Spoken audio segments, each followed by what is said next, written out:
leader will set the tone, the opening remarks.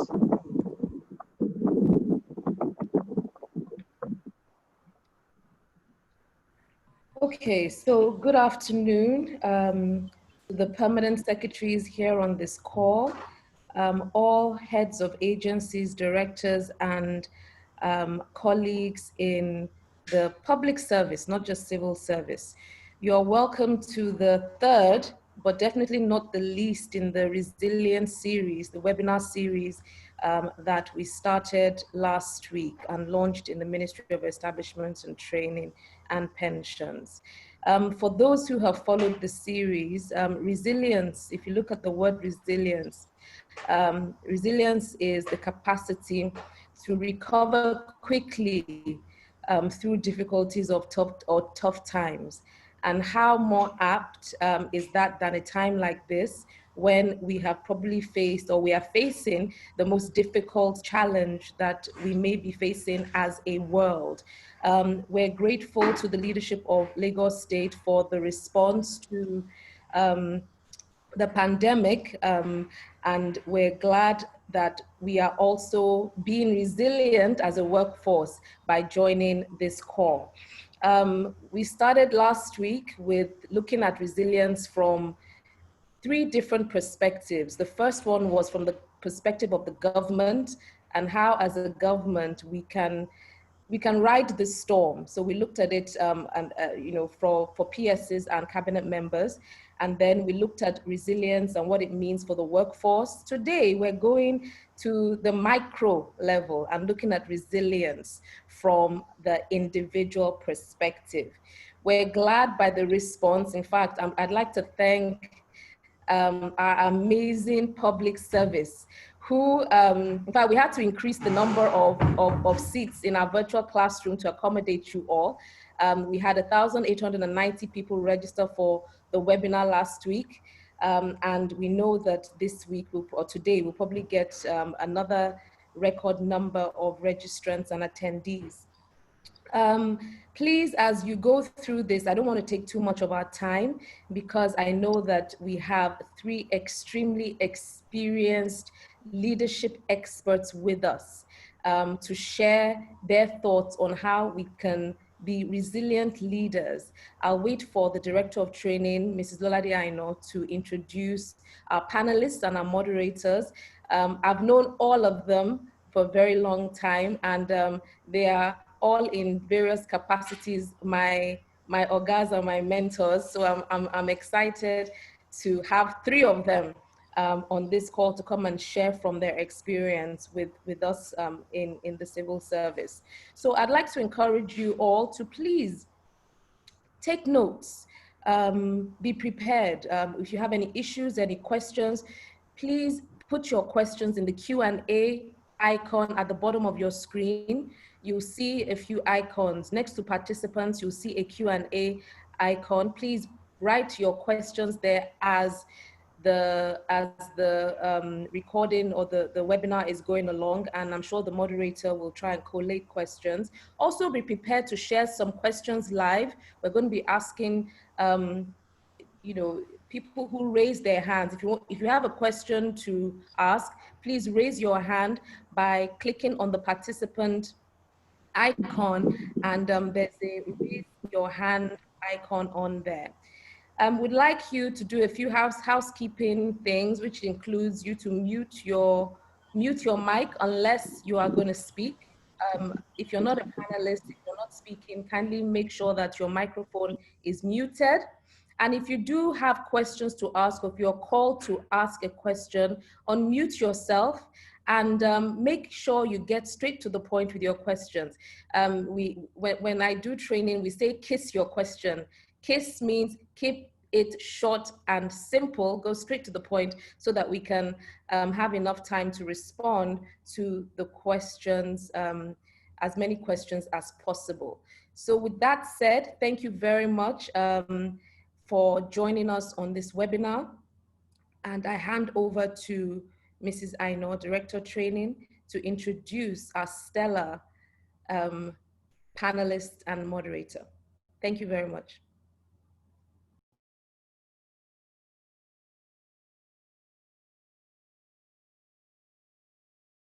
of course, my colleagues. And you're welcome to the third webinar series on resilience, as the Honorable Commissioner has said. I'm sure you've benefited all from the series 1, 2, 3. The people that were not in 1 were in 2, and I'm sure we've had major feedbacks. Thank you very much. So I'd like to start by introducing our moderator for today, Mr. Tunde Falashe. Mr. Tunde Falashe is a managing director of Braincraft Limited, a faculty lead of Braincraft Knowledge Series. Braincraft caters for blue chip clients, including MTN, BAT, and several others. Can mention all of them. Mr. Falashe is a chartered accountant, seasoned marketing director, as well as a human resource professional. He was a former HR director, marketing director for Cadbury, former marketing director for Guinness. He coaches leaders, as we would get to know later, and to understand their capabilities and leadership styles, and uses this to benefit organizations. Mr. Falashe is a member of the Institute of Managing Consultants, as well as a fellow of the International Academy of Business and Financial Managers. You're welcome, sir. Thank you. Our next panelist is Mr. Hussein Udo. He's the Group Chief HR Officer of Dangote Group. He went to the University of Leicester, and he holds a Bachelor of Science degree in Civil Engineering, which he got from Ilorin. He has received extensive training, both in the prestigious Harvard Business School, as well as the Anderson QC in St. Charles, Illinois. He leads a team of BUR HR leaders, providing direction for talent management, as well as learning development, organization design, and Dangote Academy. His cross-industry experience and skills spans from HR, corporate direction setting, organization review, enterprise business transformation, as well as complex project and program management. He is a personal coach and advisor to C-suite executive for the last 20 plus.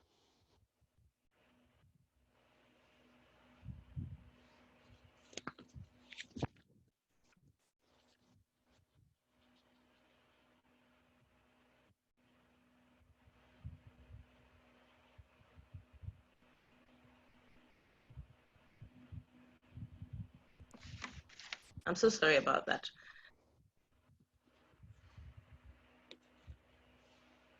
Business School, an FT ranked business school. He also runs a consulting. So I seem to be muted. Okay. He runs a consultancy practice, CE Performance, that supports individuals to bring out leadership in them.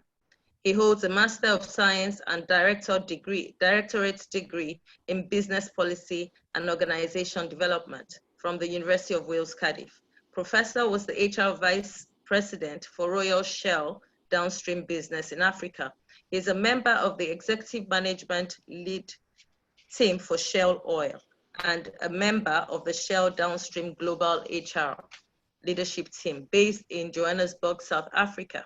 He's a management consultant with Pricewaterhouse, where he was a management consultant with Pricewaterhouse, where he worked on a wide range of assignments, including organizational development and change management interventions, executive resourcing, performance and talent management in private sector organizations, ranging from fast-moving consumer goods as well as financial services.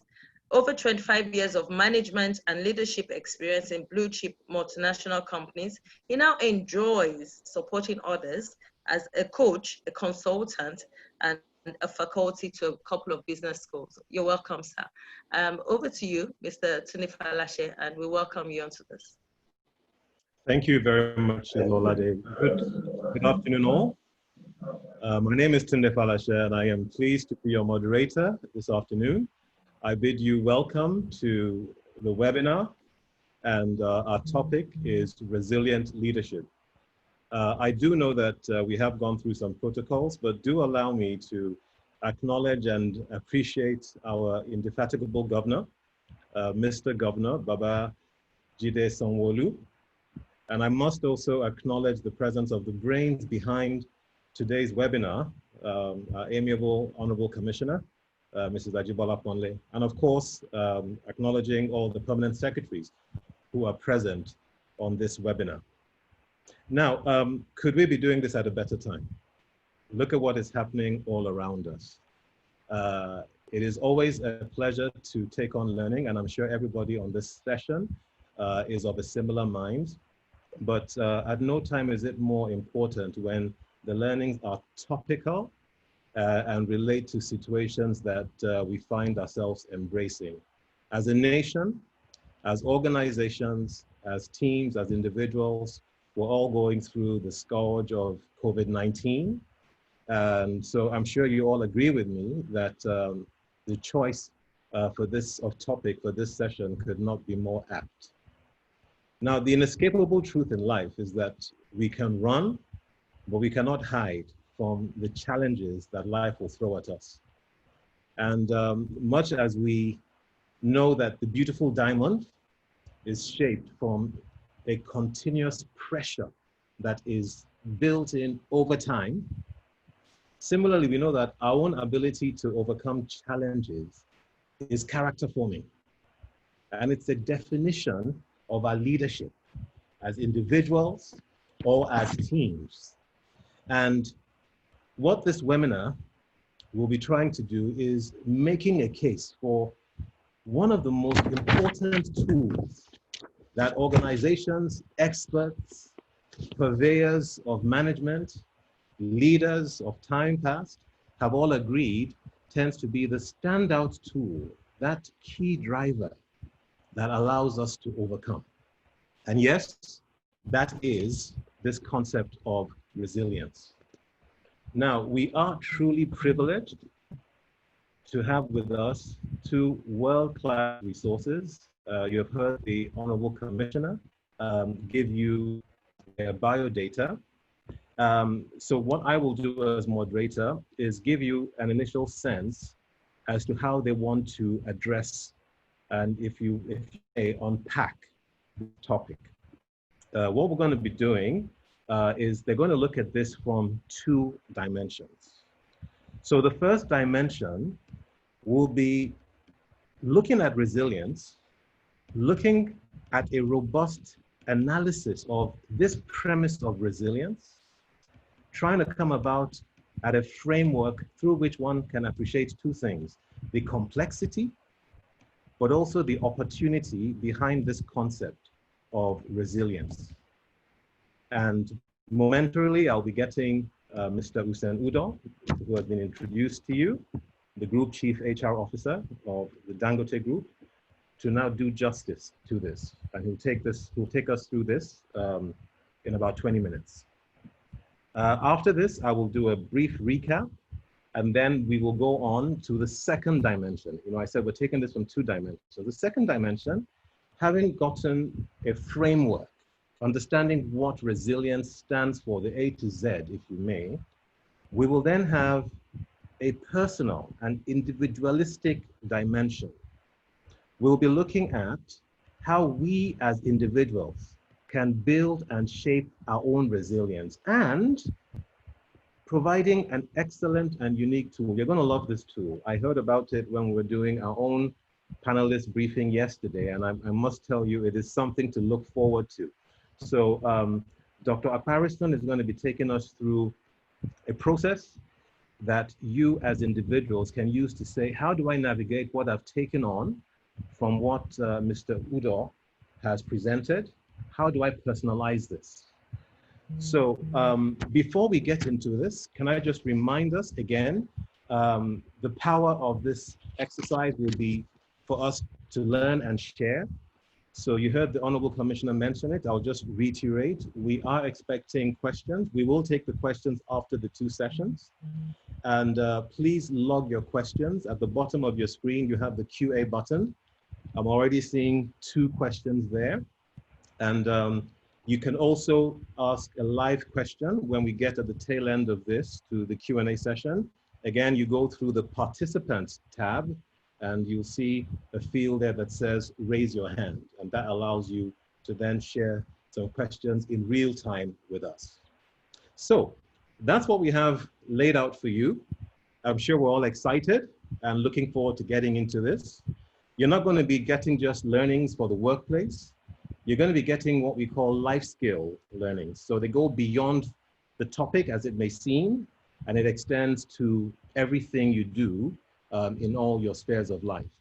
So I'll ask you to sit back and enjoy as I welcome the first facilitator, Mr. Hussein Udor, to take us through this topic.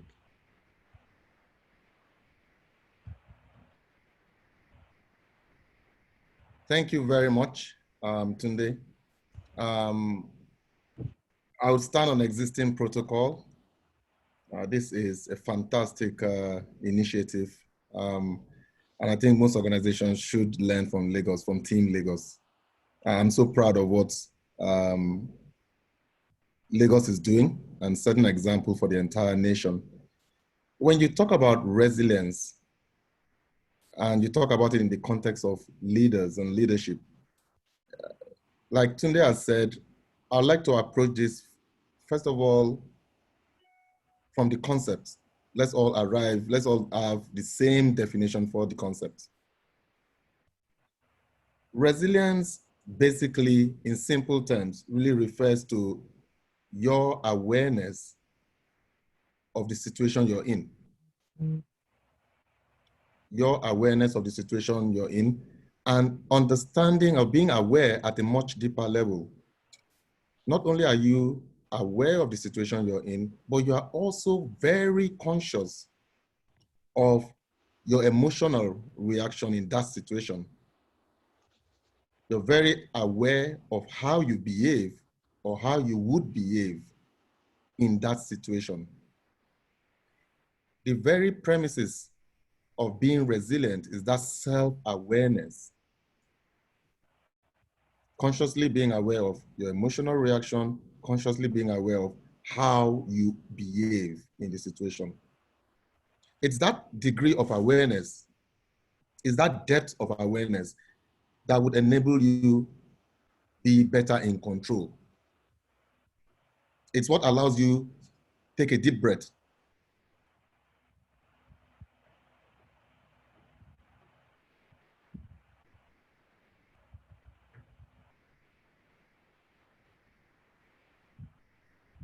Step away from that pressure. The pressure is still there. Give yourself room to think.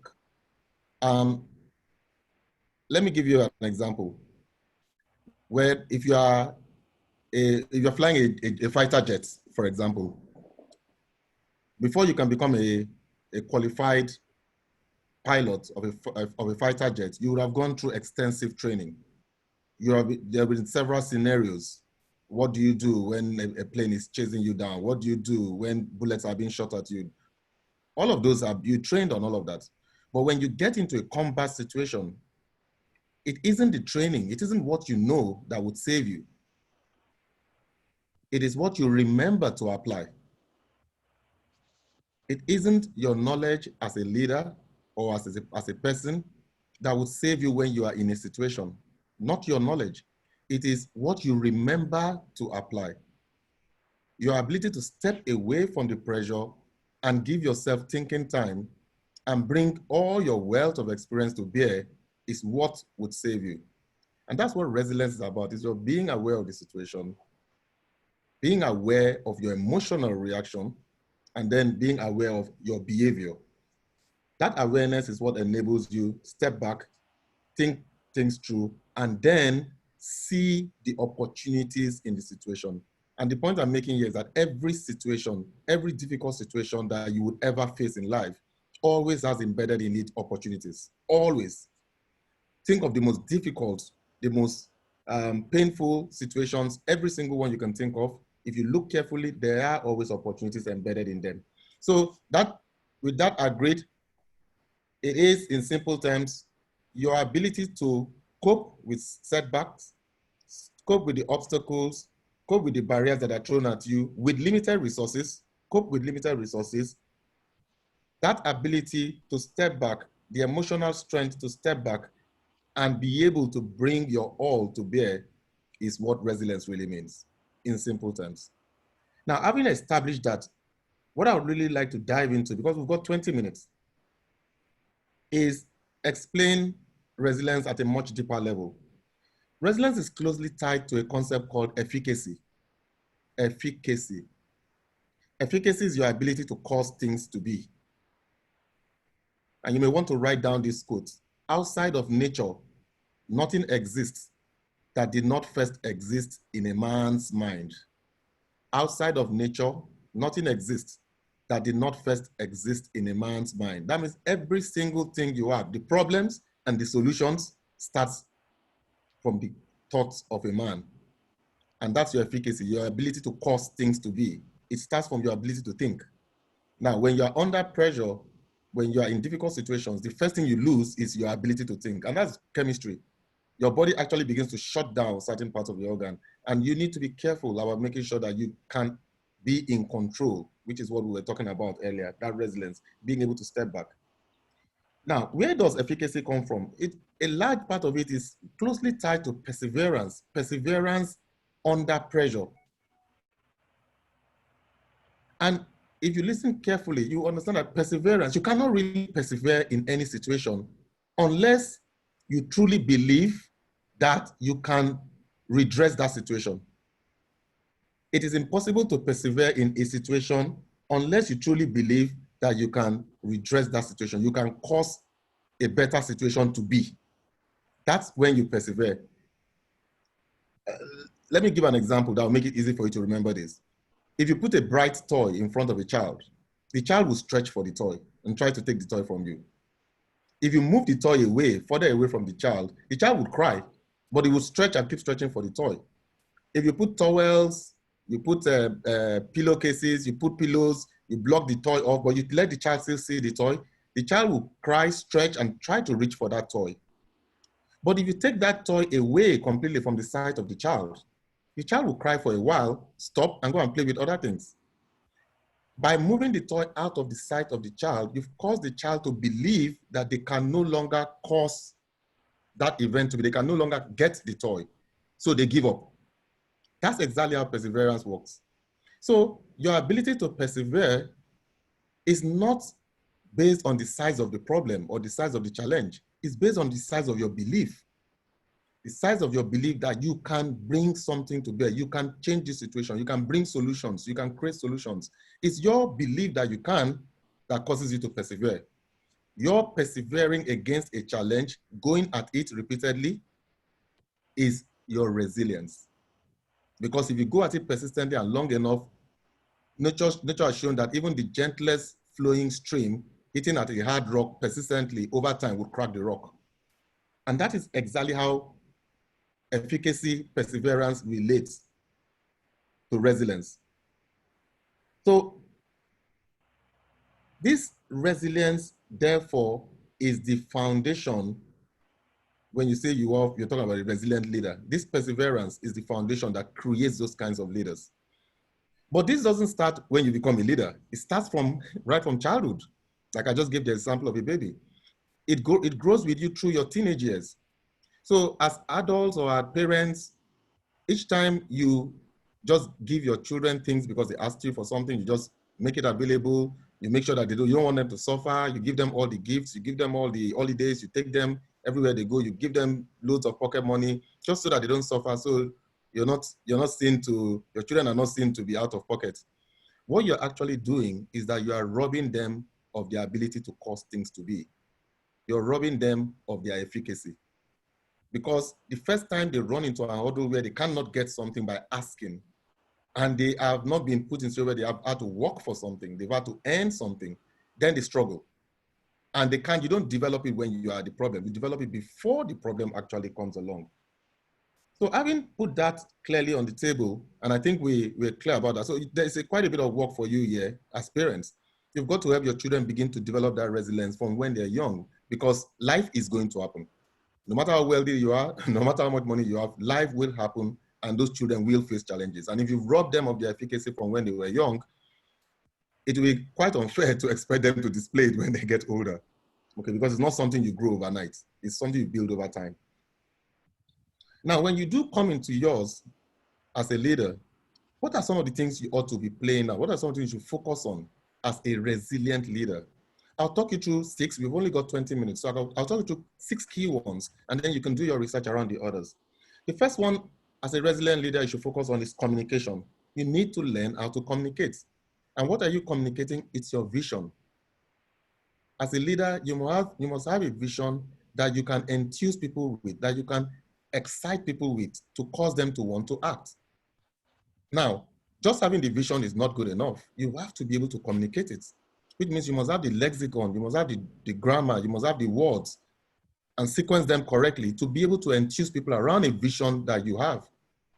Now, having lexicon, having grammar comes from study, from reading extensively, reading different kinds of subjects, becoming an authority on your subject. And that is why this kind of series has been done by the Honorable Commissioner, and your own personal development is crucial. I understand Lagos State is deploying your e-learning, your electronic learning platform. That is a wonderful gift to you, where you can go and start developing your ability and your knowledge about subjects, and then you can communicate with confidence. The second attribute is you must be coachable. You must be coachable as a leader. That means you must be humble enough to go and ask for knowledge. And you ask for knowledge from those who have it. It is not relevant whether they are your junior, they are your peer, or they are your senior. If they are a body of knowledge, you must be humble enough to go there and get that knowledge, because that is what will make you a resilient leader. So you must be coachable. The third one is your relationship real estate. You must have an expansive relationship. Lots of people at all degrees, all levels, all walks of life that you can call up when you have a problem. Simply place a phone call and they will know, or they know somebody who knows that can reach to you. Your resilience as a leader is closely tied to your relationship real estate. How big is your relationship? So when you go to those parties, the Owambes, the family gatherings, what do you spend your time doing? How do you grow your relationship real estate? Because that's a crucial part of your being a leader. The next one is probably for me the most important, is that you must develop people. You must absolutely develop people. You've got to grow your pool.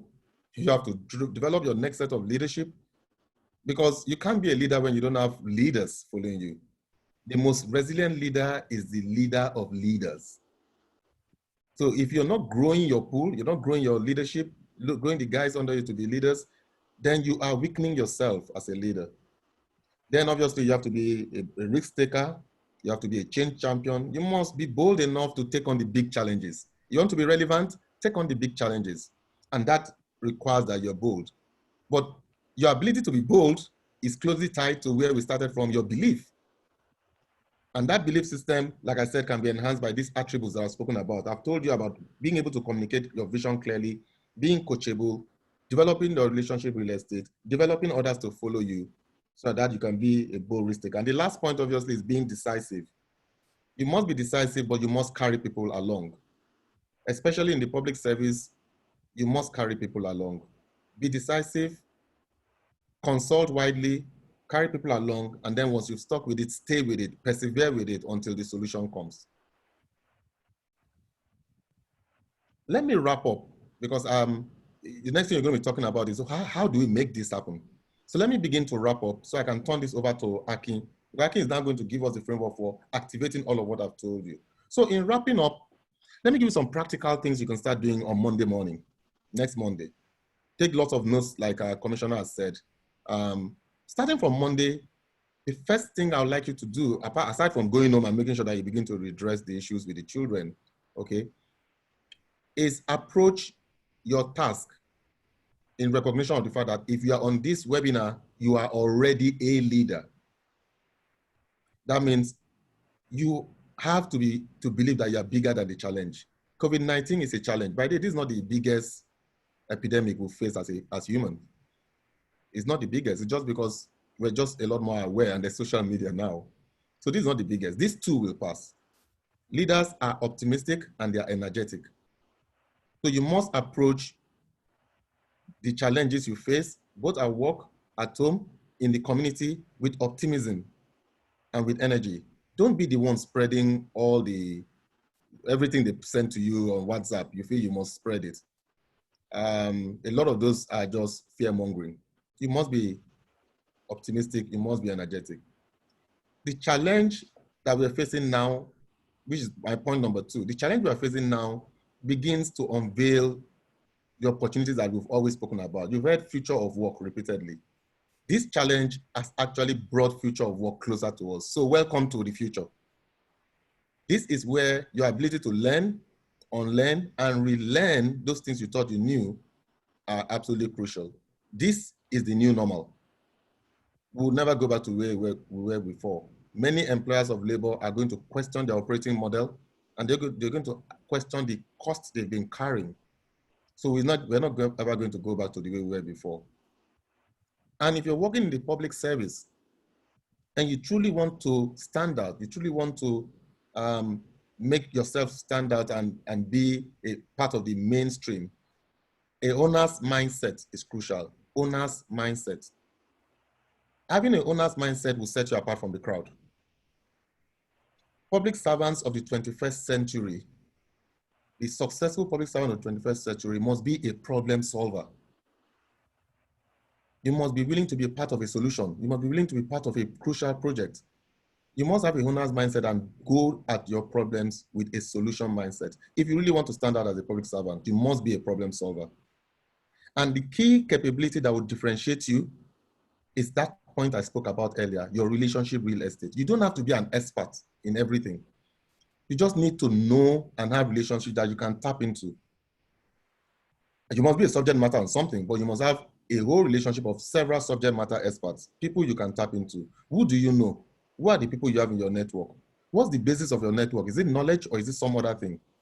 You must actively grow a rich network of solution providers that you can deliberately tap into. It is crucial as a public servant. Then, the most crucial point of all of this that you need to start working on from Monday is that the kinds of problems you're going to face as a civil servant and as a leader is those kinds of problems that you can no longer solve on your own. Collaboration, cooperation is now going to be a premium. Lone stars, superstars are actually going to struggle in the future that we're in now. It is those who can collaborate most, those who can orchestrate solutions, who can cooperate with others. These are the winners that we're looking for. These are the stars. Star players, lone rangers are going to be the losers in this new dimension. So you've got to be part of a team. You've got to be building a team. You have to be part of a winning team. You have to be in the team. If you're struggling to be a lone ranger and standing out all on your own, you are on a losing path. You must be a subject matter expert, but you must be part of an integrated team. So finally, as my 20 minutes begin to wrap to an end, I'll give you one final charge. To truly be a resilient leader, you have to build teams. That is your biggest charge as a leader. Build teams, develop people under you.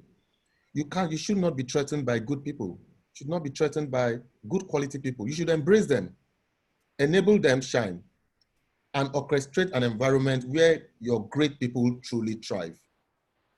So starting from Monday, go out there and be a leader, a resilient leader, by building an environment where people can thrive. I hope that you found that useful. It's been a very tight 20 minutes. I've tried to pack in quite a lot there, and I've spoken quite fast.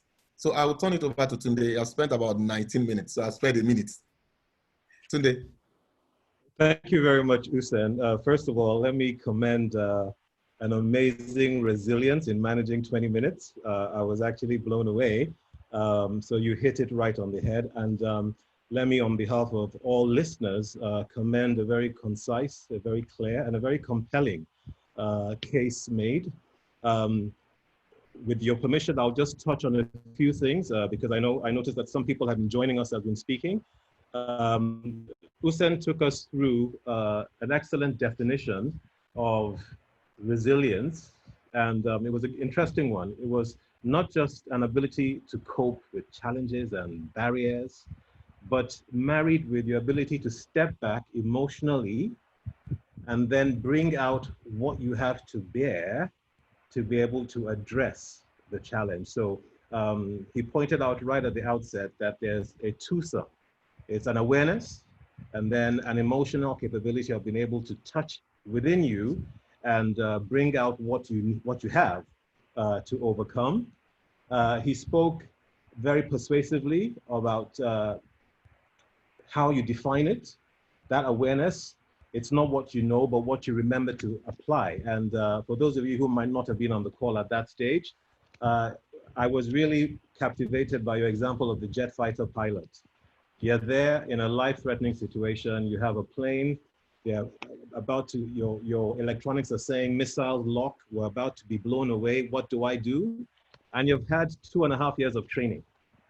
But it's about your ability not to remember what you have been trained on, but to be able to apply in the moment. So to step back and apply. I think that was a real thought-provoking concept for a lot of people. It's not what you know, but what you remember to apply. Hussein also went into how do you then build your resilience? And he spoke about efficacy. Yeah, he gave us a very powerful quote. Outside of nature, nothing exists that did not start from a person's mind. So efficacy, how do you behave during the challenge?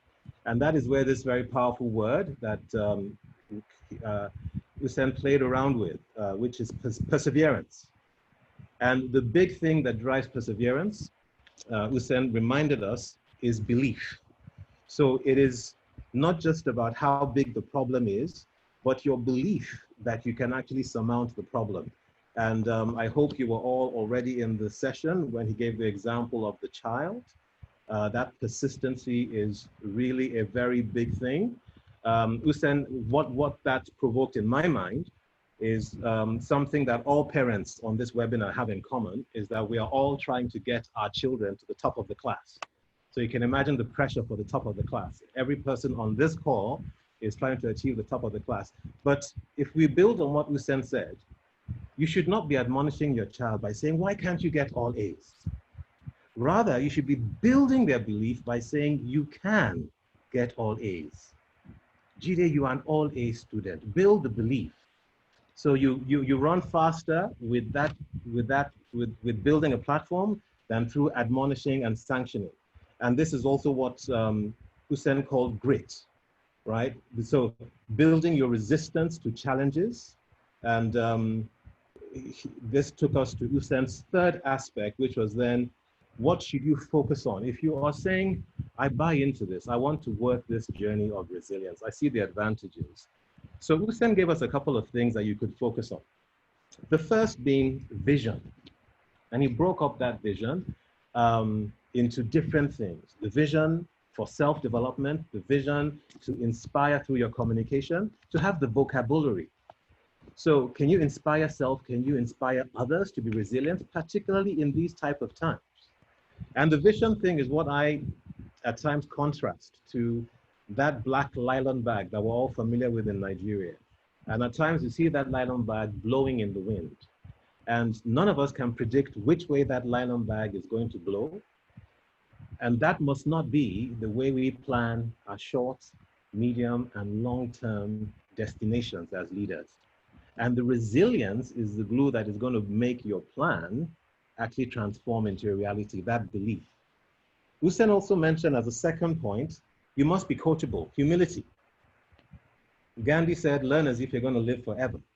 So the minute you start suffering from the higher up problem, I've been there, I've done that, intellectual arrogance can build in. You're not coachable. You might not actually be approachable. As people start talking to you, oh, I know where he's going, I know where she's going, and you've stopped listening. You're not listening to understand, you're listening to respond. So you bring out the best in yourself by being coachable. Uche also spoke about relationships. I said, Hussein also spoke about relationships. And he said that the relationships, your relationship real estate must spread. And the encouragement is that your relationship is something that allows the day to go faster, for you to leverage the connections you've built across your experience, across your exposure. I'll add to that by reminding us that 80% of your awake time is in the workplace. So you should challenge yourself. Oh, I find work difficult. Oh, they're not understanding. But are you leveraging relationships? You should have your best relationships in the workplace, because that is already building work resilience. And this is why when I hear people say, I can't manage my boss, if you see my boss, he's a very difficult person. No, part of resilience, as Usen has told us, is your relationship real estate, and that is a subset of it. Develop others was his other point. And his fifth point was belief, be bold. So the boldness of I can, right? See what you can do as opposed to the 10 reasons why you cannot do things. And then relate that to Usen, I keep on calling you Uche, to Usen's last point, which is be decisive. And Usen made a very good point. In being decisive, remember to carry people along. Because decisive is a good thing until you don't carry people along, and that is known as the autocratic leader. And yes, there are advantages in the speed, but then you reinvent the wheel over and over and over again if you don't carry people along with your decisions. Usen gave us a couple of challenges. The first, he said, we have to be optimists, perennial optimists. The pessimist might be right at the end of the day, but the optimist has a better time along the way. So seek for what can be done as opposed to why it can't be done. Second, he asked us or reminded us what we're experiencing today. This is the new normal. So unlearn, learn, relearn. This is part of, again, making yourself being coachable, as he reminded us. Have the owner's mindset. Now, this is a powerful thing, and Usen really stressed this. And the owner's mindset is something I relate to the generator moment. And what do I call the generator moment? You are having a birthday party for your 10-year-old daughter on a Sunday, and at 12, the generator packs up, and the party is starting at 4. And what happens? You have an inverter, the inverter packs up at 1. Are you telling me that the party is not going to happen? Of course it will. Even though it's a Sunday, because it's your daughter, you're going to find the generator man that works on a Sunday. You're going to find out the technicians that can come on a Sunday. And that is what the ownership mentality means. Never say never, because it's yours. Well, as a leader, the team you lead, the tasks you have are yours. And then he gave us 2 more points. He said, you have to seek to collaborate. You cannot have a team that has so much talent, so much power, without leveraging the power of the diversity of that team. And this is done through the efficiency of your collaboration. Usen left us with a chart. Build these teams. Resilient leaders build their teams. A question that you can ask yourself. If a measure of a leader was the quality of the leaders that you're building behind you, are you building somebody? Do you have somebody in your team right now who you have made better than you? These are some of the things that one has to consider, not from fear, but from the real essence of being a resilient leader. Usen, thank you so much for this. I can mention that we have 17 questions. I'm tracking these in real time, 17 questions. So we're going to be going over to the next speaker, and Yemi and I will be working behind the scenes to filter some of the questions overlap. And so when we are done with the second part of this session, we will then be able to then address the questions to both of you. But now, with the framework having been laid out, we're now going to go into how can I personalize this? What is my own path of this journey? Are there any tools that can help me navigate this successfully as an individual? And to do justice to this, it's my pleasure to call on Dr. Akin Farasin. Akin, please take this away. Well, thank you very much. Thank you, Tunde. And thank you very much, Usen. Please permit me to stand on existing protocols. I hope you can see my slides. I intend to speak to a number of slides. Tunde, please, if you can see, just wave. Yes, I'm seeing the cover slide. If you want to just animate something so we can confirm that. Fine, that's good. Now,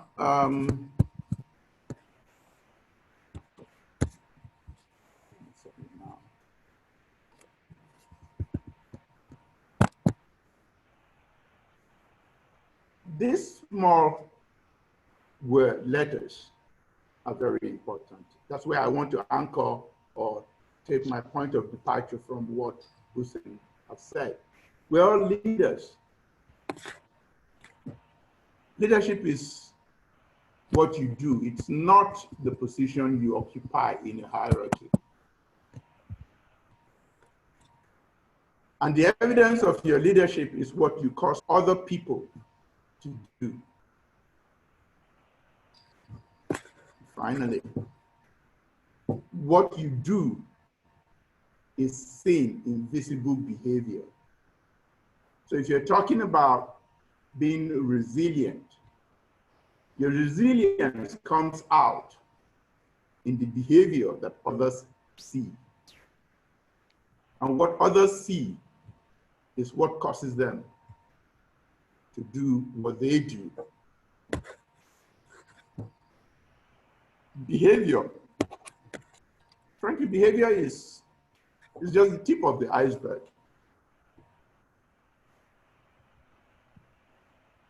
There's a whole lot that underpins our behavior. Our attitude, our enduring emotional construct, and that includes our feelings, our values, our beliefs, everything that defines us. These determine our behavior. On the road, you see all sorts of behavior. But where do those behaviors originate from? It's about the beliefs, the values, the feelings, the attitude of that individual. There's skills and knowledge too, but frankly, our attitude determines even how we use the skills and knowledge. The very difficult driver on the road is not lacking in skills and knowledge. In fact, he is very skilled. That's why he's able to drive the way he drives.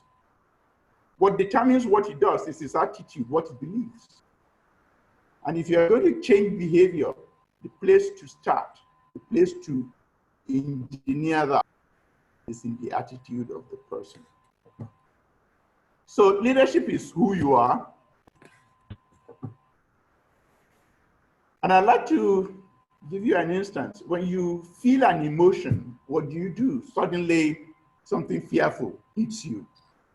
Questions, what do? What you do is a function of what you're telling yourself. A conversation starts within you. Oh, wow, I'm going to die. This is going to happen, or this is going to happen, and that. You start a conversation with yourself. And that's where the power to be resilient comes from.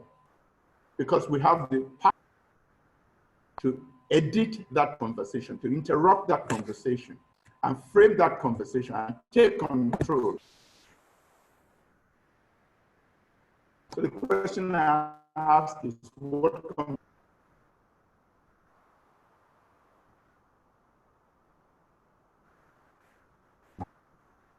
I'd like to share some initial thoughts with you. Our character flaws, you see, tend to come out when we are under pressure or feeling vulnerable, like we probably are now. But that's not the only time that our character flaws show. They also do when we are on top of our game and feeling very successful. As a matter of fact, I think we are most vulnerable when we are feeling peak, on top of our game. The kind of conversation we are having with ourselves at that time is something that we need to pay particular.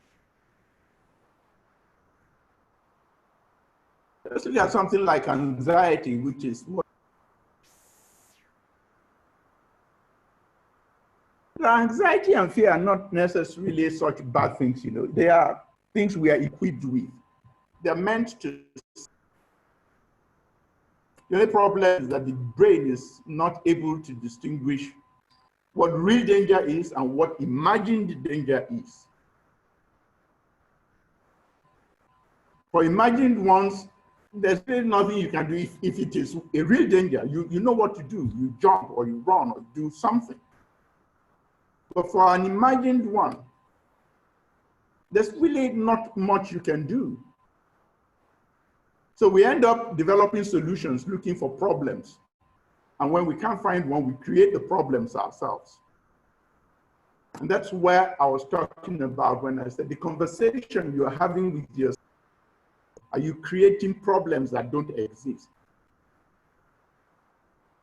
Your imagination is very fertile. So it's going to come up with all sorts of. The thing to do is to say, what will I do if this were to happen? That's what I mean. Simply develop a preparedness plan and move on. Every person has emotions. The difference is that the resilient person uses his or her own emotion and does not allow his or her emotions to take control. So ladies and gentlemen, I'll be speaking to you. And whatever I say, frankly, is not going to be as important as what you are telling yourself right now as I am talking to you. For some of you, it will be, oh, well, I hope XYZ is on the line to hear what he is saying. And that's how our thought carries us. We fail to hear the message that is meant for us, but we're externalizing it. It's somebody else that needs to hear this, that person in the office. No, let's, if what I'm saying gains traction with you, take it personal. It's you, because it's only yourself that you can do something about, your behavior that you can do something about. Many of us think we can tell people to do things. My personal learning, in fact, one of the first lessons I learned in leadership is that people don't do what you tell them, people do what they tell themselves. And when I say, people say, oh, well, like if I put a gun to your head, what would you do? You do something, you do what I say. I said, no, I don't do what you say. I do what I tell myself, because at that time, what I'm telling myself is, let me jump before this lunatic goes off my head. You never have to take control over what somebody is telling himself. If you want to influence somebody, the only thing you can do is to cause the person to tell himself to do something. Even your 7-year-old child or 10-year-old child, let's say, you're leaving home. Junior, by the time I come back, make sure your bed is made. And then you drive out. Junior goes out and plays, and as soon as he hears your car coming in, he runs into the room, quickly does his bed.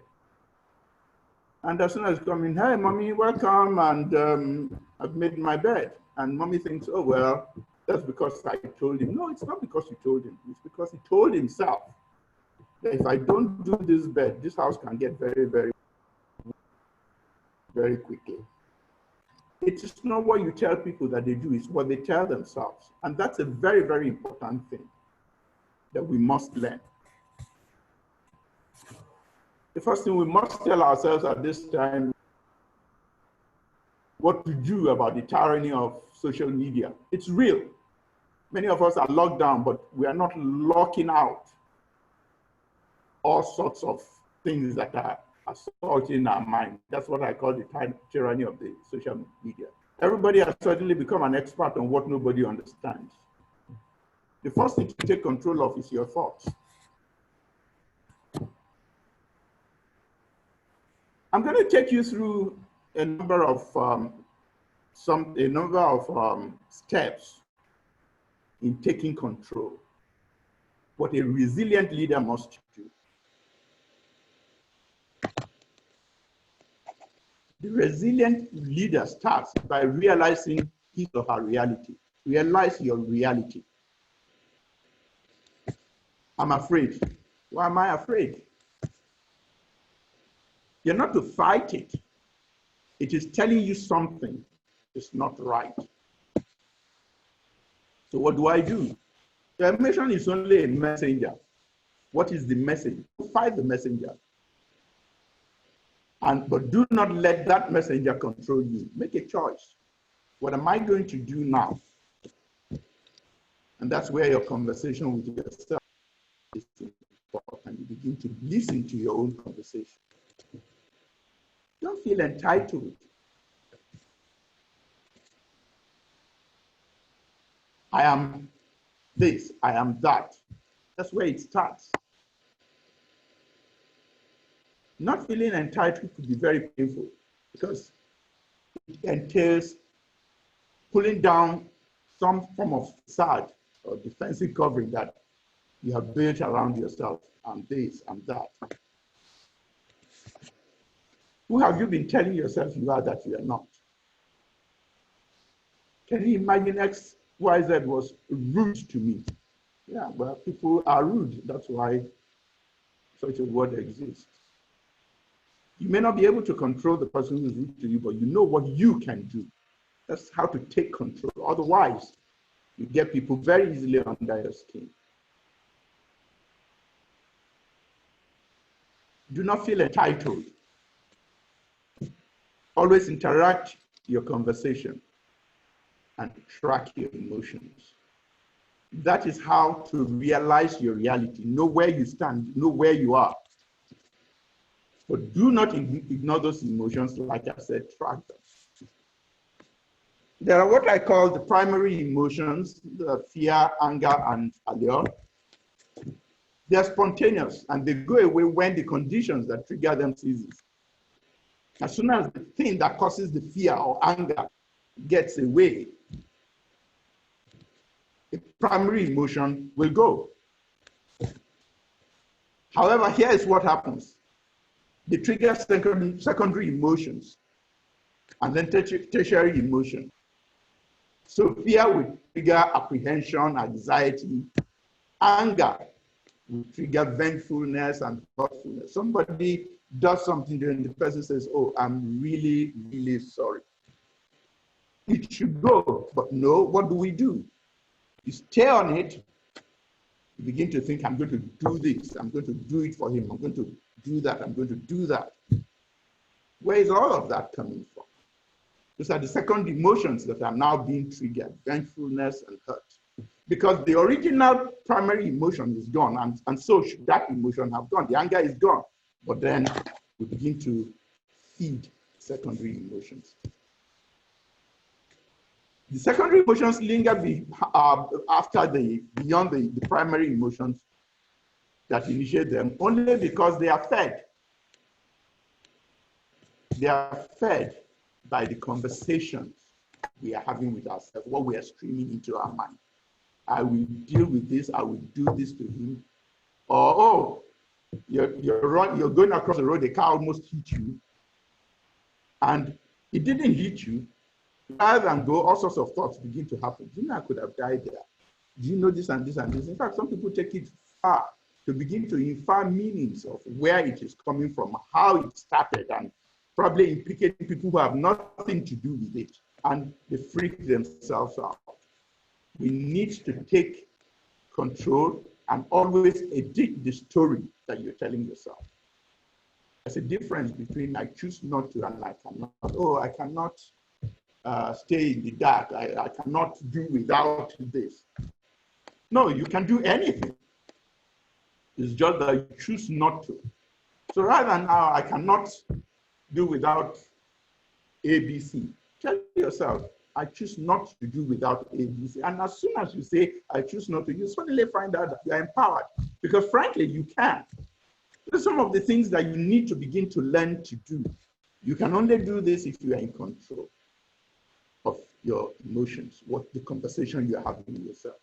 Emotions are not schedules. You cannot schedule an emotion. You cannot say, oh, at so and so time, I'm going to get angry, or I'm going to reschedule it. I'm feeling angry now, wait till. It comes, and it just happens. But use them, do not let them use you.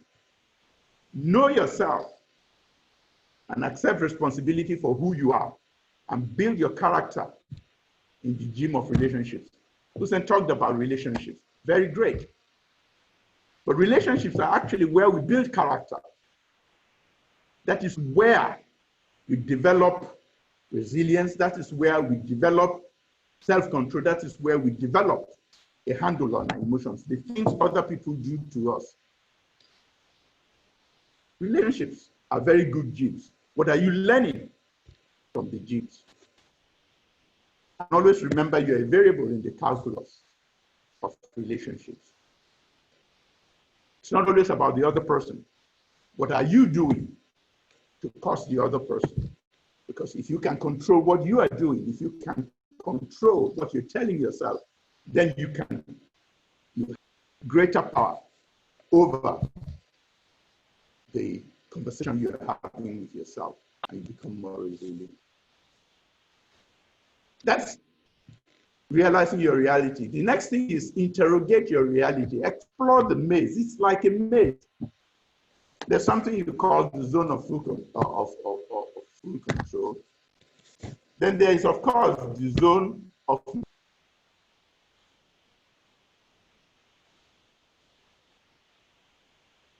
in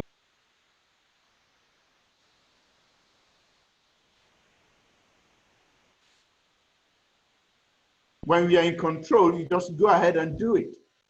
But then when you feel you are not in control,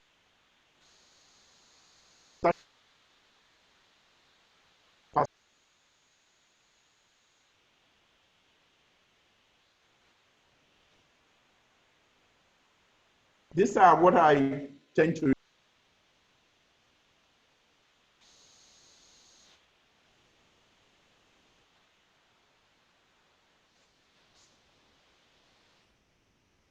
And Covey, who developed this, said there is another zone. How do you step into the zone of influence? And that is when you take on.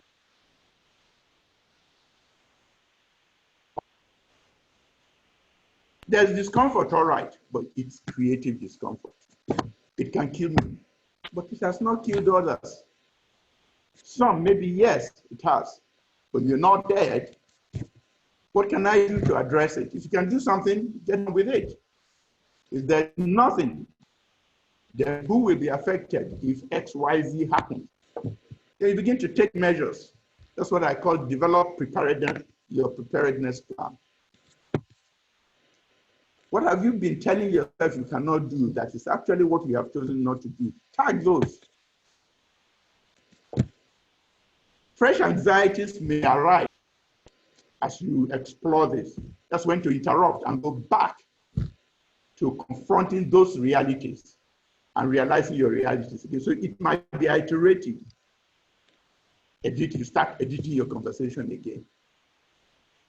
And then ask yourself, what happens if I let go and acknowledge these feelings? Okay, I'm afraid. Okay, I'm angry, but I will let it go. Because if you do not dismantle these, you're not going to step out into your bigger self. Ask yourself, what is good about this situation anyway? What is good about you? And there are lots of good things about you. Fall in love with yourself. Think about yourself. Think of things that you have done. Think of how you are coping in the situation. And they should reinforce who you are. What are you learning that others might not have had the opportunity to learn? You're in a very difficult situation. Others have not passed through that before. What did you learn? That puts you ahead of those others who have never been in such situations. What have you learned?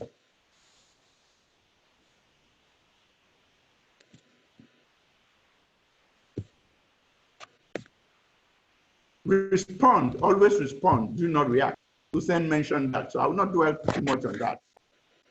There's a difference between responding and reacting. Responding is choosing what we choose to do. Reacting is letting the emotion take control. But for you to be able to do this, you need what I call an EI compass, an emotional intelligence compass. It should start with your purpose. Be clear what your purpose in a relationship is. Many of us are in relationships, but we really know what our purpose in those relationships are. A boss subordinate relationship. What is your purpose in that relationship?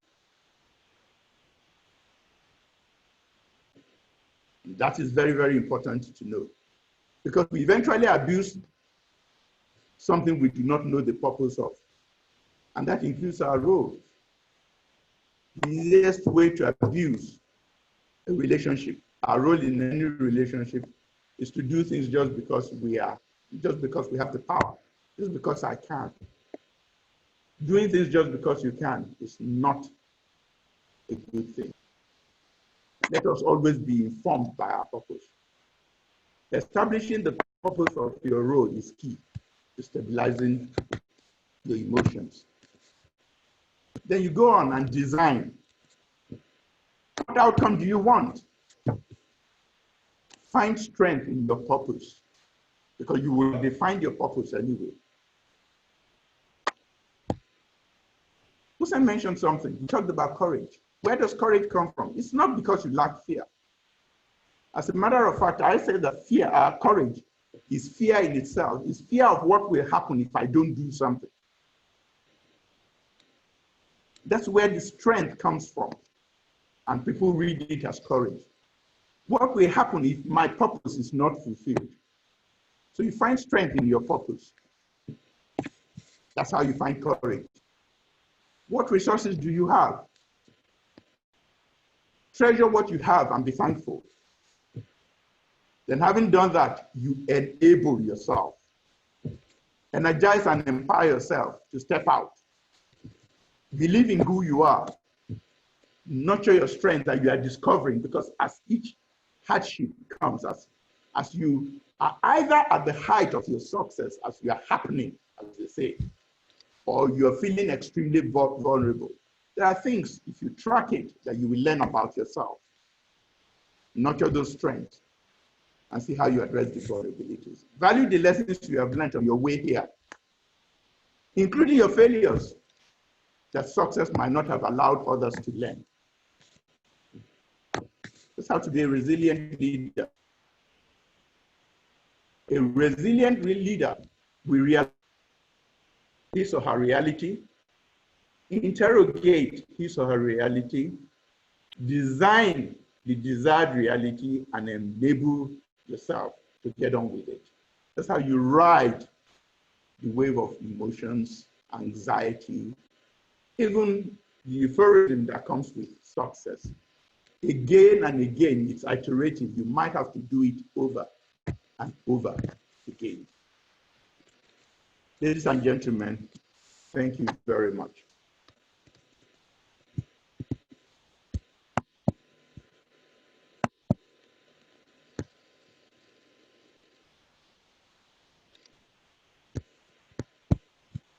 Thank you very much, Dr. Oparasin.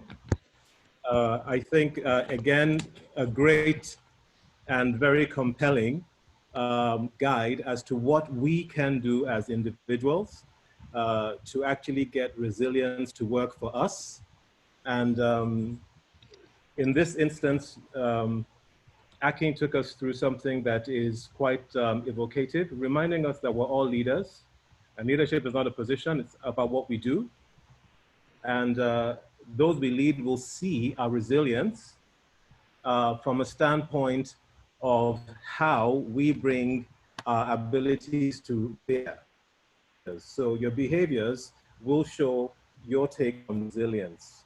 And then Akin reminded us of the great divide. Your behavior is just the tip of the iceberg, but below the iceberg, you have attitude, you have things, you have beliefs, you have skills.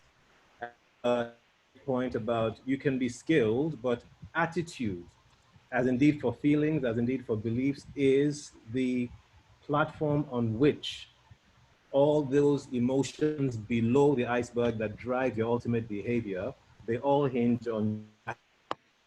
I think if I am to summarize, RIDE is a very powerful tool that then allows us to then say, well, how do I want to chart this journey for myself? How am I going to realize my reality? How am I going to interrogate it? How am I going to describe it? How am I going to win with the emotions that must tend to deliver a consistent and sustainable approach to resilience, both as an individual, and then if we link it back to what Hussein said, in any other aspect that we want to utilize resilience to win. So thank you very much, Dr. Oparasin. I trust we had great comments as people were going through this. So I'm checking my screen here. We've been doing some things behind the scene. I think my first couple of questions will be for Hussein. And I'm just checking. Hussein, can you hear me? Yes, I can hear you clearly. Excellent. Okay, so we've tried to create some. A great job has been going behind the scenes. There's been a lot of interaction on the QA chat room, if you may. So some of these questions have been answered. For those of you who have not gone into the QA chat room, and for those questions that we feel are quite topical, I'm going to raise a few, and we'll then also then go into the live question. So if you have any live question you'd like to ask, this is being tracked. Yemi is listening as I speak. Please indicate. So Hussein, the first question I would ask, this is from Tajelawi Tolulope. And in case you are trying to build the staff under you to be up and doing, and they're being hostile, what do you do under that scenario as a resilient leader? Great question. Quite a number, I've been tracking the Q&A, quite a number of questions along those same lines, that same flavor. The first thing I want to make clear is that as a resilient leader, you are the leader. If you're a member of your team, I don't want to use the word subordinate, because subordinate means you have some kind of authority over them. And that is probably the easiest kind of leadership. When you have a team where you have peers, or sometimes your seniors in the team, and you are the team lead, and someone is being hostile to you, if you are reacting to that hostility, you will be hostile. Even if you do not abuse or condescend to exchanging words with them, if you are reacting, you will be hostile. When you are hostile, you are close. So the best reaction is to make sure that you remain open, which is a response, not really a reaction. The best response to that is keep yourself open and available to be approached. That means you have to subdue your instinctive reaction, which is to be hostile back, and stay open. If you're open and you're persistent with that, and you keep doing your work and making sure that you are available, you make yourself available emotionally to speak to them, you may create, obviously you have to also make overtures to create a conducive, non-threatening environment where the conversation can happen. Dr. Atkins spoke about the fact that many a times when people are hostile with you or hostile to you, it's not necessarily because of anything you've done. It could be because of internal conversations that are going on in themselves, with themselves, about you that you were not privy to or even invited to. And they've arrived in this conversation at a conclusion and they're acting that out against you. You were not part of that conversation. So to change the narrative, you've got to stay open so you can become a part of the conversation. Then you can change that narrative. But once you're hostile, you've closed it out. You have no opportunity to change the narrative and you've lost that team member and you've diminished your relationship real estate. So my answer in simple terms is stay open, don't react, make yourself available to be approached and keep making the overtures. Over time, a gentle stream can crack a rock. Excellent answer, Hussein. So it's Can I just add something? Please go ahead. Please go ahead. You see, thanks very much, Hussein. We create the people we react to in our minds. And I always say this, somebody walks into a room, didn't say a word, spends probably 2 minutes and walks out. There are 20 of us watching that person. If I were to tell you to write something about that individual, everybody will have something to say about that individual who came in 5 minutes, didn't say a word and walked out. Where did all of that come from? We created that in our mind. Some will say he's arrogant, some will say he's rude, some will say he's this. And this is somebody who did not talk. We create people in our minds. And having created them, we respond to our own creations. And that is where the problem starts. As you are creating the person, what conversation are you having with yourself? Because the person who thinks, oh, this guy is arrogant, when he sees him on the corridor, how does he deal with him? He deals with him like somebody who is arrogant. The one who thinks he was timid will deal with him like somebody who is timid. And when the guy responds, reinforcing exactly what you have created, you think he is the problem. That's why I said you're always a variable in the calculus. My boss is this. Reflect. What are you doing that is causing your boss to be who that boss is? Because if you can take hold of that conversation and do something about it, you might have a new boss you don't know. Because what you are doing is creating a conversation in him. Thank you. Thank you for the great add-on, and I think that does great justice to the question. It's speaking to what you do and then what the leader can do. Dr. Harrison, we have a question for you. And I think in keeping with how much value this has added, I'll read out the accolade and then the question. This is from Olutokumbo Oyenuga.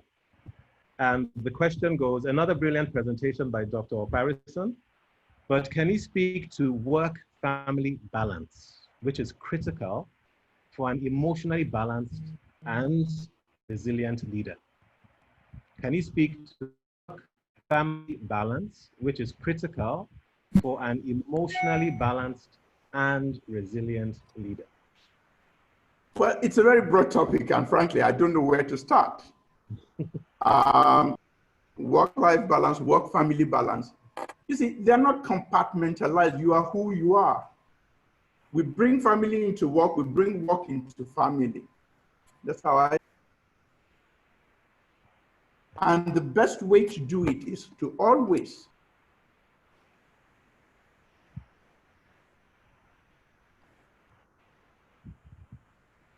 when you are corrupting one with the other, as much as possible, realize that your emotions are yours, and they will go from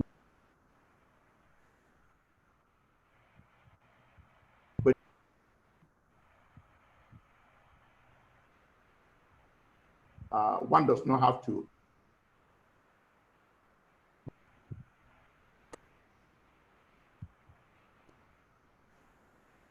They are likely to come in, and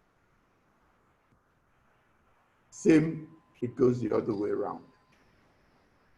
The only way to control that is to accept that you have a purpose in your relationship at home as well as your relationship in the office.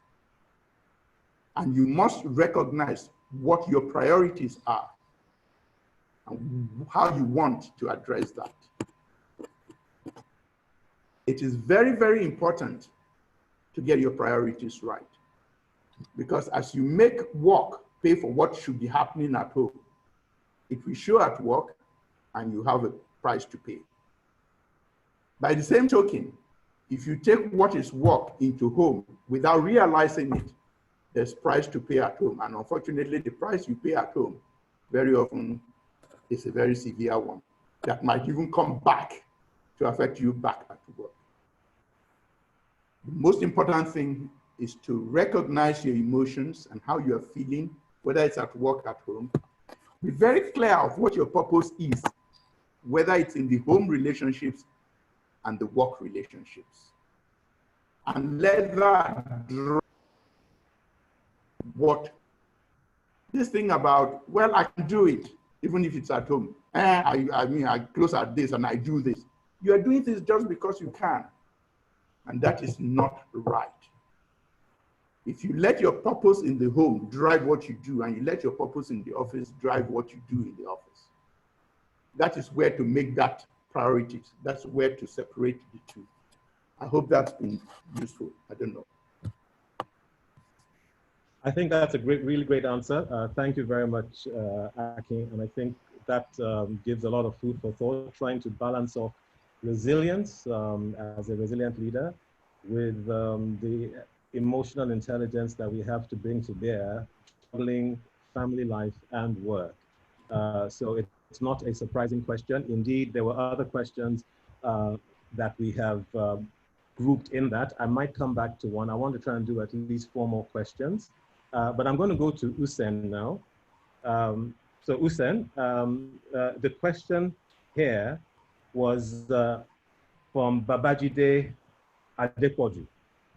And he asked a really interesting question, quite simple, but quite interesting, and I think quite something that every manager, every leader has to deal with. And his question is simple. He says, how can one be resilient in terms of scarce resources? How can one be resilient in terms of scarce resources? So how do I juggle that? I want to be resilient, but what am I playing with? Okay, that's a very interesting question.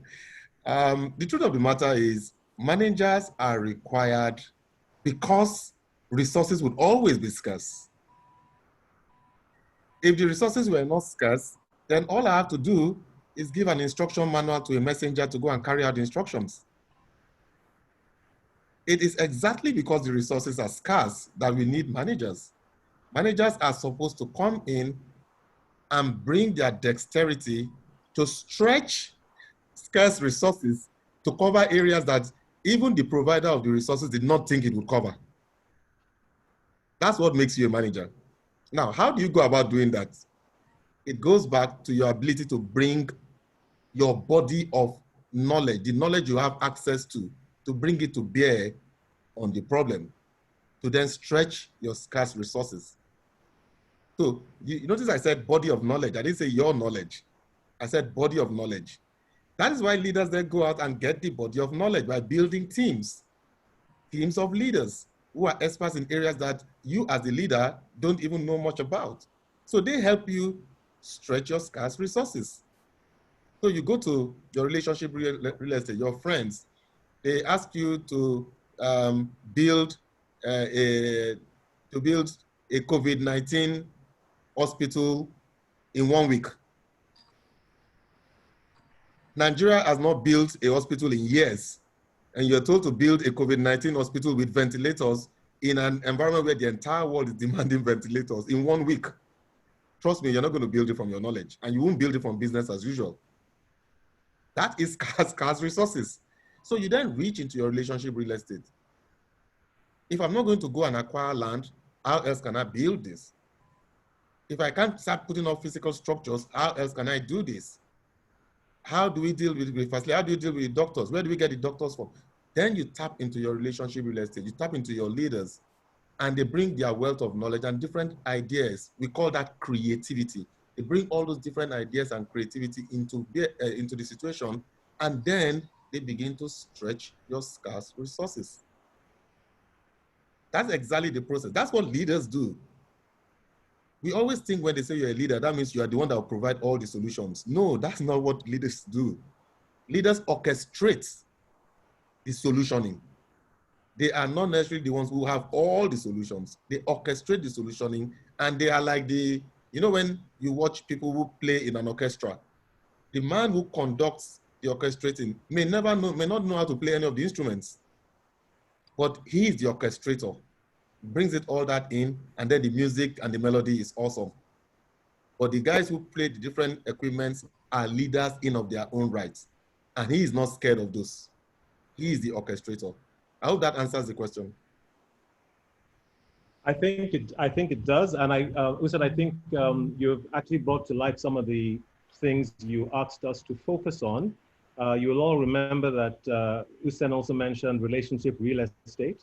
So leveraging your relationships to make the best of the limited resources you have as a resilient person can only add to your ability to do this.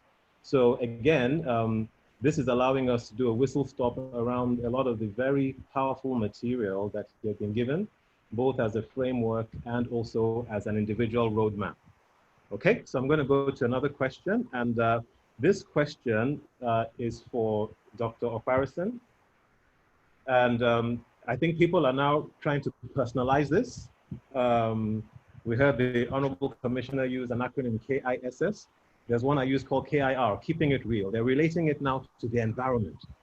So Dr. Okparason, this question is from someone called Akinya Now, that is not my Yoruba pronunciation. That is literally what the person wrote, Akinye. And he or she asks, resilient leader, what do you do when members of your staff see you as a threat to change the existing environment, existing norms? Sorry, what do you when do they see you as a threat? as a threat to changing their existing environment or existing norms? Okay. The first place to start is they see you as a threat. Yes. And that's their reality. So you are a threat to them. You may not know you are a threat to them. Why do they see you as a threat? Let's be honest. If you are in their shoes, would you see that as threatening? What can you do? It comes with engaging with them. First of all, in fact, I would say that that is not happening in the immediate. There's a pre-existing condition. They probably don't trust you. And that's where the whole thing starts from. It's an opportunity to understand how they really see you. Do they understand the value you are creating for them? Do they understand your purpose? Because to be honest, some of us are threatening to the people who work with us. We may not realize it. It may not be our intention, but that's what they are reading, and that's their reality. So the only way to begin to affect that is to get through to them and understand why they think you're threatening. And the problem that that creates in any case is that they already think you are threatening. They are not likely to share the truth with you because you're already threatening, because they don't trust you. So that's where to start. It's a very deep thing. It defines the relationship, it's their reality, and as a leader, like I said, leadership is what you cause other people to do. If you cause them to be fearful of you, there's something you need to address. It's about engaging with them, it's about reassuring them, it's about letting them know why you are making the changes you are making, what is in it for them. Honestly, Hussein said something, he talked about communication. A leader who is not in a position to communicate his vision in a way that it captures the hearts and minds of the people, it's not going to be very good. It's not going to be very helpful to himself or to anybody. Because the most important thing is to be able to engage. Everybody wants to make progress. Everybody wants to achieve certain things. Have you managed to get them to see that in your purpose? Have you managed to get them to see that in what you are asking them to do? Because until that happens, they see you as a threat, as a nuisance. So it still comes back to you to try and get into understanding. But getting into the understanding, it's a long process because it's about building trust. And trust is not something you can dictate. Oh, look, trust me. Trust is earned. And there are many things that undermine trust. And I always say this is a whole topic on its own. You see, to create that trust, what many of us do is, oh, we want to build credibility, we want to make people feel this. The biggest thing that undermines trust is self-centeredness. No matter what you do to build credibility, to build, for people to feel that you care, as long as they see you as self-centered and self-serving, you wipe out trustworthiness. It comes in the language you use. It comes in your choice of words. And I like the fact that Hussein made quite a big deal about your choice of words, your vocabulary. The words you use matter. I don't know, I hope I've been helpful. I think you have been, Aki, and I think you focused a lot on trust, and you also spoke about trust takes time to build. And indeed, resilience is something that actually is time-bound. So I hope that has been useful. In the interest of time... Sorry. Let me also say, you see, it is too late in the crisis to build trust. That's why I said it's a pre-existing condition. That's right. That's right. The time to prepare for war is not when the war has started. That's The right. time to prepare for war is in the relative time of peace. When Correct. there is no crisis, what's your relationship with them? Have you ever shown you care? Because if you did, in the crisis, even if you gave an order, let's do this, they knew you were there for them when the time was good. They're likely to come with you. Sorry to interrupt you. No, but I think that's a great point. Say, and in your journey as a resilient leader, or developing yourself to be a resilient leader, there's some things that are foundational. The chicken must come before the egg. So trust is one of those early stage things that you then leverage to actually shine your resilience. So another great answer. I'll go to the final question before we wrap up, and we'll be looking forward to hearing some closing remarks from the Permanent Secretary, Mr. Wangwe. But let me just ask the final question, and this is directed to Usen. And Usen, among the host of different reactions on the QA panel to yours and Akin's session, there's one on efficacy. And this is from Taufikat Oladunjoye. And what Taufikat is asking is, efficacy is tied to perseverance. Efficacy is tied to perseverance.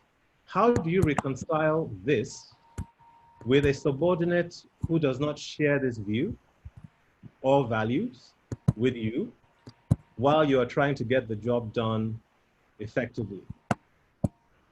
Okay, let me paraphrase. If I understand the question correctly, what she's asking is, you have a situation where a staff really doesn't want to persevere with the solution until Correct. it cracks.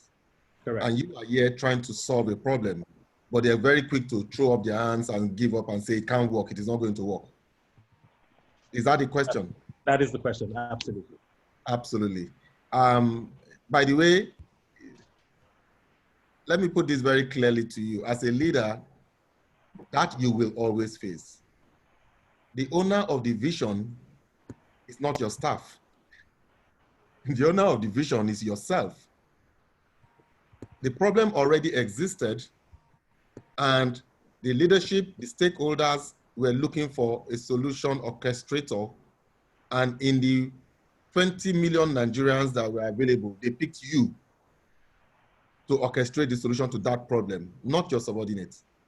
So when you do come along and you shape a vision of how to go about solving the problem, the very first response you will get is, it can't work. That's standard. That's because that is the frame of reference at that time. So your first job as the owner of the vision is to articulate it in the lexicon they would understand. Right. When you have a problem, let's say a 20-step problem, those 20 steps may not necessarily be understood by everybody to the nth level of detail. But of those 20 steps, maybe only 5 steps is what this staff is responsible for. Why don't you concentrate on communicating those 5 steps that this staff is responsible for to him or her in such degree of clarity that they understand how it contributes to the whole, but they may not necessarily understand the whole. If you're waiting for them to understand the whole, then you waste so much time and then you will get that resistance. So the element that that staff is responsible for, you need to invest, that is your orchestrating job. You need to invest your time in making sure they understand that element of theirs so well, and they understand how it contributes to the whole. And once you've made them understand that, it may surprise you that in trying to make them understand, they would then tell you how better to do that 5 steps. When they contribute to defining how to go about the particular element you've given to them, and they are part of contributing to that bit of the solution, it suddenly becomes our vision, no longer your vision. It's now our vision in that element. They have contributed to it. You know the funny thing, when somebody is part of crafting the solution to a problem, even when the solution is wrong, they will work harder to make it right. But if you are the one who brings a solution to a problem and you didn't involve them, even if the solution is right, they will work very hard to prove to you that you are wrong. So The big job for you as an orchestrator of the solution, forget about leader, because when we use the phrase leader, I think people think of hierarchy and they think of authority. So I want us to move away from that phrase. Think of yourself as the orchestrator of a solution. In an orchestra, when you're talking to the drummer, you speak drums. When you're speaking to the pianist, you speak about pianos. When you're speaking to the organist, you speak about organs. When you're speaking to the flute, you speak to the flute. You speak about flutes. When you speak to them about the particular component of the solution they are responsible for in their language, they will tell you the better way to do it, then they own it, and then it stops being it can't work. They become so efficacious that they bring solutions that you, as the leader, so-called leader, could never have thought of in your wildest dream. I hope that helps. It does, Usain. Thank you very much. And should I also say thank you, Dr. Okparason. Okay, I will be handing over shortly to Permanent Secretary Gbangboye to give us some closing remarks. But let me just acknowledge what we have been through.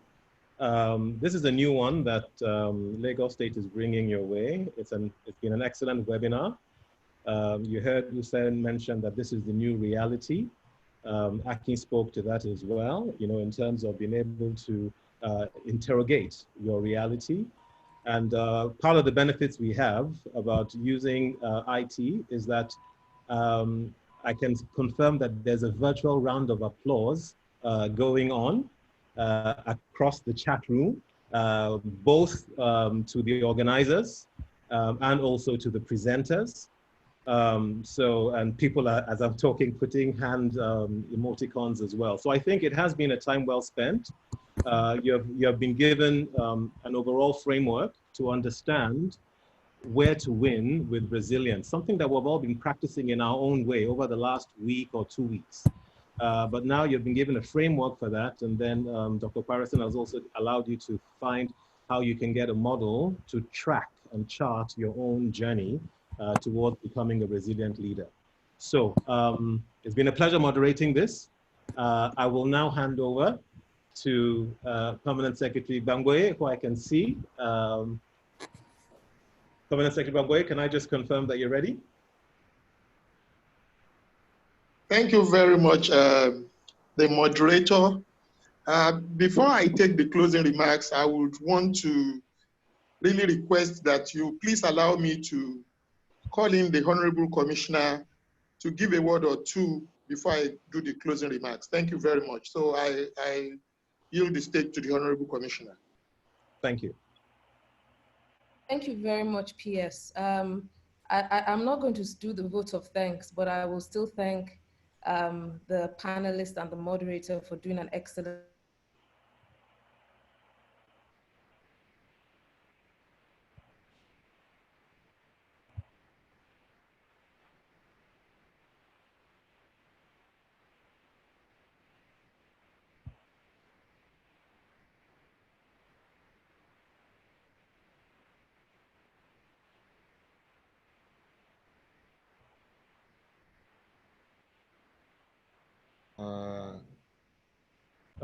I think the screen froze. Am I correct? Yes, I think the screen is frozen for a while. Okay, so can we see if we can do that again? Honorable Commissioner, would you want to try? Are you able to come back on? We'll just try and quickly sort that out.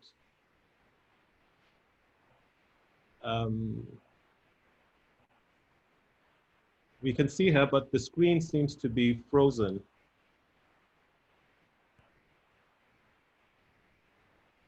No? Well, I mean, I'll just give 1 or 2 minutes while that's going on. So again, I'll just remind all the participants as we speak, we're still getting through some of the chats. I say a big thank you, interesting session, good job. It's coming in thick and fast. Great session, very educative. This is very apt. This is so inspiring. A big thank you to LASG. So it was a wonderful moment. This is really good, and I really enjoyed. No dull moment. My goodness, and look at how long we've spent. No dull moment. First of its kind in Lagos State. Very educative and enlightening. So this is really good. And yes, it really would be great to hear. So that's why I'm trying to buy some time just to ensure that we can hear from the Honorable Commissioner and just get a sense as to how this session has been for her. So as I'll just give another minute for that, and I will encourage participants to remember this thing called knowledge decay. And the thing about knowledge decay is that at times we're privileged, blessed indeed, to have these type of powerful knowledge sharing sessions where we take down copious notes, indeed from the Q&A panel and from the chat. We can see that people have taken away a lot. But you're only as good as what you practice. You're only as good as your habits. Your habits determine who you are. So I think building on how Dr. Oparasin closed, and indeed the charge that you were given by Usen, I would just encourage you to remember that practice makes perfect, and that if you really are sold, if we have been able to do a good job this afternoon and you're sold on this concept of resilience, please put these things into practice. So let me just check. Are we able to get the Honorable Commissioner back, or I'm seeing the Permanent Secretary signaling me, so maybe there's a development. TS?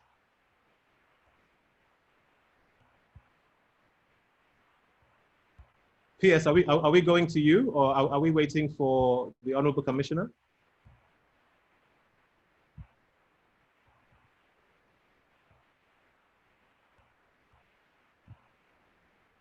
Okay, I'm not sure. Usen, can you hear me? Yeah, I can hear you clearly. Okay. The screen seems a little frozen Yes. for the Honorable Commissioner. But the PS is clear. I think the PS should be able to hear us clearly. Oh, I see he's muted. Oh, he's muted. Yes, he's muted now. Okay, but if you can hear us, the Permanent Secretary Damgoe. Okay, good. Let me hand over to you. Hello. I guess you are hearing me, please. Yes, we are. Okay. So let me, on behalf of the Honorable Commissioner, and by extension to say that the entire State Executive Council appreciate all our panelists as well as the moderator, because you have again taken us to another dimension in leadership and resilience. I must mention that for those who still have the fear that the civil service cannot give room to making things change, they could begin to learn from what is happening in Lagos State. I am particularly excited that we have close to 1,000 participants in today's webinar. And also, I am touched to say that we have it across all ranks. We have members of the State Executive Council, we have permanent secretaries, and we even have very junior officers who have shown interest and have been given the privilege to join. So that in itself should address some of the fear being raised that there is no room for younger and upcoming officers in the public service. I would want to say that this is the third one, and the beat still goes on, because we will still be having another one even this week, specifically on Thursday, which will be dealing with self and time management during crisis and resilience and period of adversity like this. Once again, on behalf of the ministry, we thank you all for joining us, and we look forward to seeing you once again on Thursday. Thank you and God bless. Thank you all. And so with that, we come to the end, and we wish you all a happy rest of week. Thank you very much. Thank you, guys. Please be safe. Stay safe. Commissioner is back. Commissioner is back. Hold on. We have the Commissioner back, please. Honorable Commissioner, please, let's hear from you. I don't know if everybody's still here. I'm really sorry I lost you all. No, I was just going to say, if anybody's still here, that we're talking about the growth mindset. It's been a cliche around the Alausa campus for so long, you know, but the truth of the matter is that the growth mindset, it is really our reality right now. We need to start thinking differently. You know, I heard I think it was Dr. Parson that said, if you're a leader and your staff are fearful of you, then you need to start thinking about it. Just start thinking differently about what you're doing or what you can do differently in order to be a true leader and not just a figurehead, which is director, PS. You know, we need to actually start thinking about how we can be resilient as a workforce and as leaders within the ministry. So it's just for me to say thank you to every single person that has been here. And I hope that we've all taken some learnings that we're going to actually put in practice when we get back to the workplace next week. Please share with others your learnings, and share on social media as well what is good about this webinar and the webinar series that we've had. Thank you so much, and sorry that I lost you for about 5 or so minutes. Thank you so much, Dr. Parson. Thank you today. Thank you, Usain. You did an excellent job. So proud of you. Thank you. Thank you all. Stay safe. Thank you. Bye.